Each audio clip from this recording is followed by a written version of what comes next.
Kung merong isang lumihan na nagkakasundo ang mga lokal na turista na masarap nga naman, ay siguradong kasama ang AA sa listahan. Kung ako'y iyong tatanungin ng aking mga paboritong lumihan ay kasama sa dyare, ikaw din ay mapapalaban. At sino mag-aakala na sa lumang bahay nare sa Heritage Town ng Taal ay may isang dinara yung lumihan.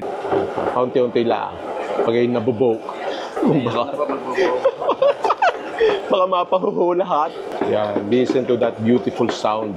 Beautiful sound ng napakalapot na lumi. Yan, yun na.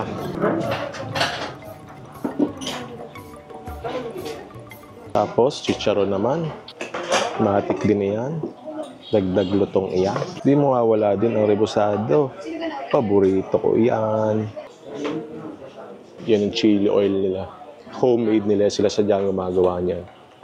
Yan, kaya tinawag yung volcanic lomi. Nilagyan na ng siomay. Di pati sa plato, tulo ang sipon mo din eh. Ay hindi ka napapaibig dyan. First bite, thank you Lord.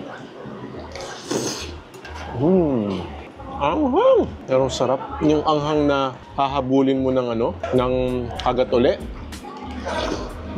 Kung yung original na lomi, yung medyo kulang sa timpla na kailangan ng sausawan, ito yung literal na kahit wala ng sausawan. Nalalagyan mo lang ng sausawan kasi hahabulin mo rin kahit paano yung lasa ng kalamansi eh. Saka yung lasa din ng sibuyas. At kung gusto mong mas maanghang, yung lasa ng sili. Pero more ng sibuyas saka kalamansi yung timpla natin. Samahan na rin natin na siomay. Alright? Yan, medyo nag-dry na kasi kanina pa to eh. Yung chami nila manamis na miss. Tapos sasamahan mo ng chicken na crispy. Lagyan din natin ng konting sausawan na maraming sibuyas. Quality. Tapos to, may Shanghai din sila. Tapos may chichabo rin sila. Sausa suka. Ang alam ko may mga lomi rin sila na may topping sa karne eh. Shami, solid din eh. Pwede mong ihalin-hinan sa nila, sa lomi nila. Pero ang nagpasikat sa kanila at ang talagang kailangan mong dayuhin at iyong babalik-balikan ay ang kanilang lumi.